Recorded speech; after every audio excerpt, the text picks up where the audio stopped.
artificial intelligence, or AI. It feels like it's everywhere, right? But what happens when it actually walks through the doors of a classroom? You know, for teachers and for students, this isn't some far-off science fiction anymore. It's a reality that's coming at us fast. So let's really dig into what's at stake here, the incredible promise, the very serious risks, and the path we need to build for AI in education. But before we even touch on all the cool stuff AI can do, we have to start with one simple, powerful word: trust. This quote from the US Department of Education really says it all. If teachers, parents, and students don't trust the technology, then none of the fancy algorithms or automation are going to matter one bit.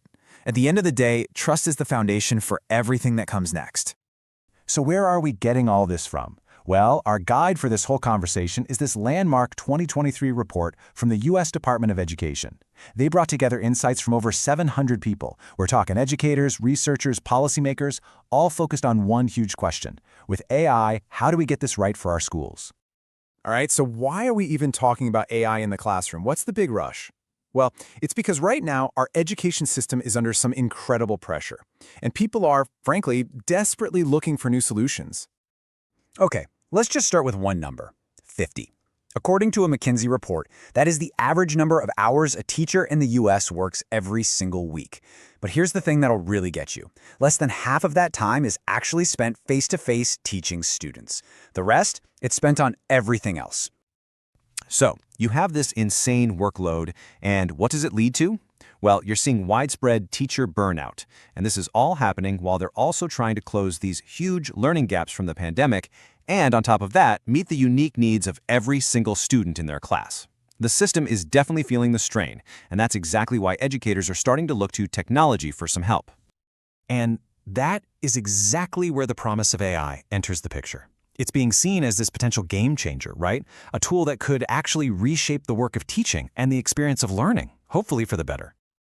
You know, what I love about this slide is how it kind of maps out what's coming next. For so long, our tech has been all about typing, clicking, just giving commands. But the next step is technology we can talk to, draw with, an AI assistant that doesn't just wait for orders, but actually helps a teacher plan and adapt right there in the moment. So, what does this actually look like in a real classroom? Just picture it, an AI that handles all that boring, tedious administrative work. Imagine it customizing activities for every single student, giving them instant feedback, and maybe even offering some homework help when the teacher is busy. Look, this isn't about replacing teachers. It's about freeing them up to do what only they can do: teach. Okay, but it's not all sunshine and rainbows, right? With any technology this powerful, that incredible promise comes with some serious risks, tensions that we have to face head-on. So you gotta ask, what's the catch? What are the big trade-offs we really have to think about? Before we start plugging AI into every classroom, the report tells us to stop and think about 3 critical tensions that we absolutely have to figure out first. So the first tension, it's a real tightrope walk. An AI assistant that can watch a teacher's workflow and offer helpful, personalized suggestions. That sounds amazing, but that very same system could so easily creep over the line and become a tool for invasive surveillance, monitoring and judging a teacher's every single move. So where do you draw that line? Next up, number 2. If you want to really personalize learning for a student, an AI needs to know things, data about their strengths, their interests, their background. But the second you collect that data, you've got this massive responsibility to protect their privacy. So the question is, how do you get all the benefits of personalization without putting a student's personal info at risk? And the last one, this is a big one. It's this clash between that Silicon Valley mindset, move fast and break things, and the actual reality of a classroom. The report warns us that innovation can't just ignore context. We can't just parachute new tech into schools without careful planning, or we risk winning a race to the completely wrong finish line. So, with all these tensions, how in the world do you move forward? Well, the report's answer comes down to the single, absolutely non-negotiable idea. We have to keep humans in the loop, always.